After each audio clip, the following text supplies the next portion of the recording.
Sign up at the end of this review to get my personal gear list.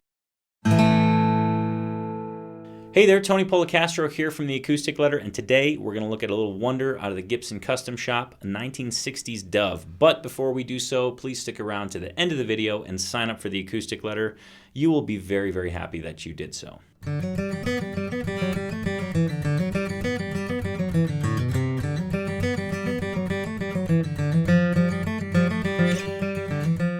This just came in the other day. It is a modern Custom Shop 1960s Dove from Gibson. And it has all the cool things about a 60s Dove. It has this pickguard, which is probably the most obvious.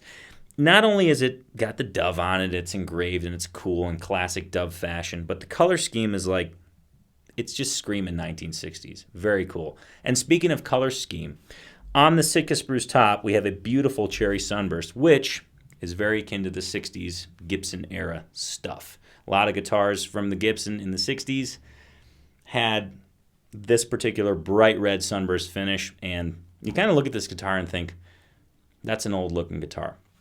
Also in Dove fashion, we have the mustache bridge with the Dove winged inlaid in mother of pearl, a bone saddle, X bracing that is scalloped, maple back and sides, which is also underneath that beautiful cherry sunburst finish.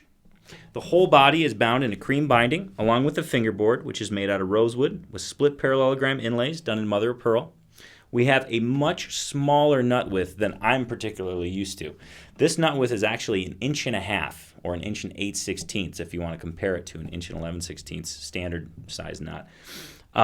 This would be a great guitar for somebody with smaller hands. However, disclaimer, I have bigger hands, and this guitar does play well, but I did have a hard time doing certain chords and things like that because the strings were a little tighter. So if you have small hands and you're looking for a guitar, this is a wonderful, wonderful option. Classic Gibson headstock with very, very cool all chrome tulip button tuners. We're used to seeing these with that green kind of plastic tulip buttons. These are all chrome and they look really, really cool. And overall, aesthetically, it takes you right back to the 60s. And sonically, for a maple dreadnought, square shoulder dreadnought, it sounds awesome. So we're going to give the Gibson Custom Shop 1960s Dove a play so you can hear what it sounds like.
Click the link to get the world's best acoustic guitar reviews sent to your inbox. Why? Because it's free and it's the easiest way to get prices and high-res photos of each guitar. Plus, as soon as you sign up, you'll get the free tabs and lessons for the songs I play in my guitar reviews. Please subscribe to our YouTube channel by clicking this button.